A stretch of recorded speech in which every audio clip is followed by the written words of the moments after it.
masyarakat, biar hormat sama orang alim. Itu ya benar. Ada ulama yang nggak kerso dicucuk. Alasannya saya sendiri untuk melawan ujub saya, keangkuhan saya, kesombongan saya. Ini namanya istihad. Boleh, bebas, orang boleh. Kenapa? Istihad. Abdul bin Mas'ud itu nggak senang punya santri derekno dia. Karena kata beliau, dilatan ditabe wa fitnatan lil mabuk. Yang derekno itu hina, dia khawatir kumo luhur apa? Kiai kalau kelamaan di derekno itu kan kumo luhur. Kadang gawa rokok era gelem, ono sing gawakno. Bahkan nyumet era gelem ono sing nyumetno. Padahal kok film geng Cina wae. Geng Cina kan padha kan. Kadang kene bangga wong kok geng Cina kok apa? Tapi banyak juga ulama yang mau biar gue iling-ilingan di enggak apa-apa, semua itu istihad. Kenapa semua itu enggak apa-apa kita. Makanya saya itu ya kadang salaman, kadang enggak. Karena istihad kita banyak. Uwais Al-Qarni itu enggak mau salaman. Bukan karena dia menolak salaman. Dia takut kalau ada tradisi begitu, orang dicucup-cucup terus sombong. Itu juga bahaya bagi yang dicucup. Tapi ya salaman tetap sunat. Kita tetap yakin salaman itu sunat. Karena mendidik anak atau masyarakat hormat sama orang alim. Tapi kalau itu terlalu masif, nanti orang yang abal-abal menjadi keangkuhan. Delok wong sakmenake nyucup aku kabeh. Keren gak? Keren apaan nih? Soalnya jangan ditebing pun rokok aneh-aneh wae. Enggak ada yang keren di dunia. Yang keren adalah makanya Salman Al-Farisi ketika dia sukses menaklukkan Persia, itu mau syukuran. Kata Salman Al-Farisi, "Engkau Jong, kalau saya nanti masuk surga, saya mau syukuran, tak undang namanya. Saya juga punya rencana syukuran di surga. Nanti tak undang sebenarnya. Dan enak kan nggak usah biaya undang, pesta besar-besaran. Enak seneng dugem-dugem ning kono ora ono maksiat. Sekono go babonmu, widadarimu go. Piro kan widadari ora? 70. Piro Mas? Ki rencana piro Mas? Piro? Rukun 70 Mas. Nanti tak undang. Saya punya rencana, pokoknya sekali masuk surga bersyukuran besar-besar. Kayak tak undang ra ono berarti ning neraka.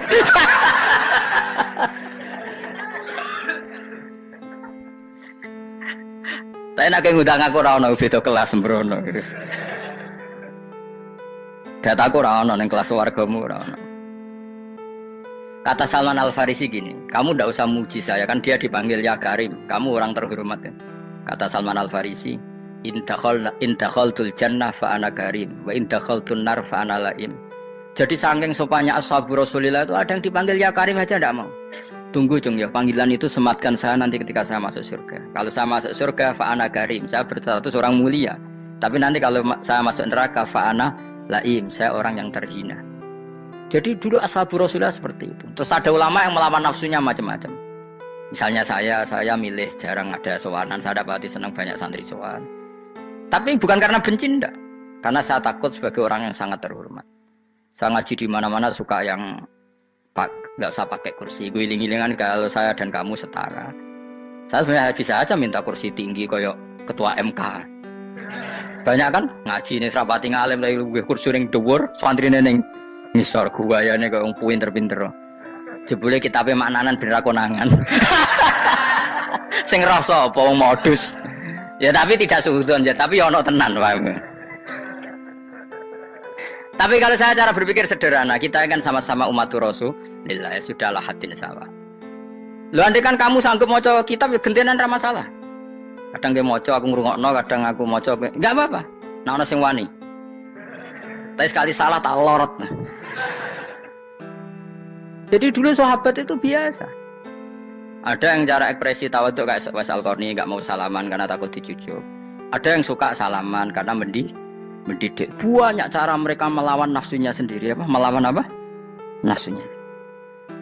Istri saya itu dari keluarga pondok Jawa Timur. Itu dulu eskal sama saya, janggal. Karena anak saya kalau mau jajan itu saat tidur pun dibangunkan. Pak bangun, saya minta uang. Itu ya sampai sekarang begitu. Istri saya itu eskal, janggal. Karena janggal kan adat Jawa Timur sopan sekali sama orang tua. Tanya saya. Karena dia keluarga orang terpelajar, tanya, kenapa itu dibiarkan? Saya jawab saya. Ya kalau tidak minta saya, nanti minta mbak-mbak atau kangkang. Orang yang paling harus dingel-ngelo anak itu orang tuanya. Sehingga yang paling harus diganggu anaknya ya orang tuanya. Sampai sekarang anak saya berani minta mandi saya, gendong saya. Kalau orang tuanya saja agak siap dingel-ngel, lalu apa kata dunia? Kan aneh. Nah, itu ajarannya bapak. Saya dulu bapak Sugeng itu biasa jagoan sama bapak. Ya biasa misalnya saya supak kalau pengen mangan ya cung tuku. Zaman itu pakai motor, pakai sepeda motor biasa sama bapak kepandangan. Saya sampai sekarang sama anak-anak saya akrab. Karena pikirannya orang tua saya dulu ajarannya yang paling berhak dingel-ngelo anak ya orang tua. Ini kan gak fair. Kita sebagai orang tuanya digugah gak terima, kon ngedusi gak terima, kon nyawi gak terima, orang lain disentak suruh nyawi. Dan orang lain itu pembantu hanya karena kamu gaji. Kamu gaji seberapa? Hubungan anak dengan pembantu itu kan karena uang. Kamu ingin berbasis hubungan hanya karena itu goblok sekali. Hanya istri saya nerima. Jadi ini bukan berarti saya bikin konsep begitu ya. Ini cerita saja. Banyak guru-guru kita termasuk orang tua saya kalau ngajarkan gitu. Tapi ya tentu ada orang yang ngajarkan anak oleh gugah wong tuane pas turu. Ya kalau pas turu ada alternatif ibunya nggak apa-apa. Kalau nggak ada ibunya juga nggak ada. Terus alternatifnya orang lain kan buruk sekali. Kalau alternatifnya orang apa? Lain. Tapi orang tua kita kadang kesuwen oleh didik adab berlebihan sampai anti ilmu. Ya itu tadi didik adab tapi anti. Ojo gugah wong tuamu, wong turu ojo gugah. Akhirnya nyon sewu minta tonggo, pernah bulik bude yang kadang nyon sewu mereka sendiri susah kan, nggak punya uang kan terjadi kacau. Demi adab tapi menghilangkan ilmu. Tidak boleh, nomor satu itu ilmu baru adab. Coba orang paling berat dingel-ngelo anak harusnya siapa coba? Orang tua. Jadi mestinya pas ke turu gugah ya santai wae, ini sudah tepat. Nah kecuali ngelama, artinya ngelama itu sudah jajan minta lagi. Lah itu kan ada ukurannya, tentu ada apa? Ukurannya. Tapi kalau fi awali marroh jajan hari pertama di hari itu memang jajan pertama kan nggak dolim. Kecuali minta yang ketiga, keempat, lah itu baru mungkin salah. Akhirnya istri saya nerima konsep ala saya ya, sekarang ya menerima. Sampai sekarang saya biasa misalnya habis ngajar dari sarang atau ngajar dari Kudus baru datang anak saya rewel minta jalan-jalan ya saya turutin karena menurut saya yang paling harus kangelan demi anak adalah orang tuanya bukan orang lain. Padahal saya punya santri loh, kalau mau keren-kerenan saya punya semuanya, tapi itu kan gak hukumnya Allah. Keren itu kan hukumnya manusia. Di santri terus dia ini berhak ngongkon itu kan hukumnya manusia. Hukumnya Allah ya gak ada. Hukumnya Allah ya wong tua be anak-anak be wong tua. Hukum liyane gaweane manusa, sing penting ku anfusakum wa ahlikum. Nah, ora ono santri kaum barang ora ono. Gaya-gayanane mubalek ini umat saya terus dihitungi ku apa-apaanan. Enggak ada dalam Quran, yang ada ku anfusakum wa ahlikum nar. Jadi yang penting hubungan orang tua anak. Nah, baru orang lain itu wa ila adin akhahum huda. Ya itu yang kedua ketiga. Tapi ilmu ini sudah banyak yang hilang, makanya banyak mubalek ngamuk anak. Bocah rasopan, aku nang jopo ning dinti wong wedi aku. Anakku dhewe rasopan. Lah bapak dhewe rasopan ya. Karena mendahulukan orang lain ngalahkan anak. Ketika anaknya rasopan dekne gremeng apa? Memangnya dia sopan cara hukumnya Allah dan Rasul. Ketika mendahulukan orang lain itu dalam status hukum Allah dan Rasul dia sudah enggak sopan. Ada dosen ngajar mahasiswanya dengan segala artikulasi terbaik, kemampuan bareng rangno anaknya sampai rasa-rasa. Ya gitulah baca sendiri di buku. Ya gitu. Karena di kampus dapat gaji, sampai anaknya rantuk. Banyak orang mulang marpe wong akeh iso tenanan, mulang anaknya ra tenanan. Mergo nak mulang wong akeh diapresiasi, nak mulang anaknya kadang tinggal dolanan kadang. Itu tidak benar, tidak seperti itu Islam mengajarkan. Islam mengajarkan nomor satu ku anfusakum wa ahlikum, jaga diri kamu dan keluarga. Makanya Rasulullah itu ngajari sholat, Hasan Husain diajarin sendiri cucunya, diajak ke masjid diajarin. Meskipun jadi hanya sebagai seorang anak, numpaki Nabi ya dibiarkan, tapi diajari kebaikan diajarin sendiri. Sampai Said Hasan umur 8 tahun sudah menjadi rawi hadis karena memang diajari sendiri oleh siapa Rasulullah. Kayak apa? Kalau sekarang enggak, kiai cilik anak di pasrano candalem terus enggak mau tahu. Juga sidik itu pasrano pembantu. Karena anak akhlaknya kalau bantu ngamuk. Memangnya yang bikin itu siapa? Yang memulai siapa? Nah hukum-hukum begini itu harus kita mulai tegakkan. Ya kayak dipanggil ya Karim. Kita termuliakan tuh sampai berapa? Banyak kan dulu orang mobil aja dibukakan, boleh kecekel KPK. Pas mulia, masya Allah, buka mobil ya nggak tahu. Ngerti-ngerti cekel KPK. Kayak sama. Neng dunia disusul-susul sebenarnya rokok kan rugi, bener. Makanya saya ngikuti madzhab Salman Al-Farisi. Saya sudah niat syukuran besar-besaran tak jamin, tak undang sama. Tapi daripada Salman konangan nggak di situ, mendingan enggak ya. Karena kalau ada undangan nanti kelihatan siapa yang di dalam dan siapa yang di luar. Nggak usah ya. Enggak usah. Nanti takutnya enggak ada di situ malah mari ngenes kula. Kecuali enggak ada di situ, malaikat itu enggak ada Gus di kelas jenengan, tapi mungkin di bawah ada. Alhamdulillah kalau gitu mau beda napa? Kelas. Tapi nak sing sitok ning swarga sitok neraka innalillahi wa inna ilaihi raji'un. Tapi semoga malaikatnya hanya jawab gitu. Enggak ada Gus, kalau di kelas ini enggak ada. Mungkin di bawahnya ada. Tapi nanti pengurusnya enggak mau, pengurus surga itu. Enggak bisa ini. Kalau beda kelas harus pakai visa. Karena lintas apa? Negara. Ya jelas ya. Jadi kata Salman Al-Farisi gimana? Jangan panggil saya ya Karim sekarang. Kalau nanti saya masuk surga, fa'ana Karim. Wa in dakhaltun nar fa'ana Laim. Laim itu terhina. Nah kalau semua orang berpikir begitu kan semuanya tawadhu, semuanya tidak kumoluhur. Ya karena ya dunia ini nggak pernah jelas. Makanya Nabi yang Nabi saja berdoa apa ya muqallibal qulub tsabbit qalbi ala dinik. Dat yang membolak-balikkan hati. Karena kayak apa kita mencintai Indonesia, mencintai masyarakat Indonesia. Tapi kayak apa kalau kamu sudah datang ke Singapura, orang Singapura dinamis terus gerutu. Orang Indonesia itu pemalas, tidak kayak orang Singapura, dinamis maju. Tapi kalau orang di Singapura gak gelem.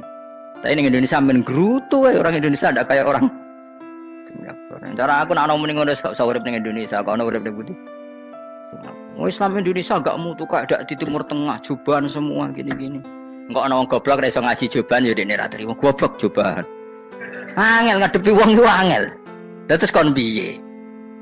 Sing biasa wae koyo kula jenengan wis biasa, suwe ngaji-ngaji wae turu-turu, suwe mangan-mangan wis biasa wae. Dinuna dinul aja, agama kita, agamanya orang lugu. Penting hubungannya dengan Allah spesial bahwa kita yakin hidup kita namun bergantung kepada Allah Subhanahu wa taala dan kita selalu nyifati Allah nikmal maula wa ni'man nasir. Selagi Tuhannya Allah pasti kita ditolong. Apapun kondisi Indonesia, Tuhan kita tetap Allah, tetap ditolong. Kita pernah keluar dari penjajahan Belanda, tragedi PKI, ya apa saja problem kita pernah keluar karena Allah Tuhan kita, nikmal maula wa ni'man nasir. Sudah, iktimatnya sama Allah, jangan pada yang lain.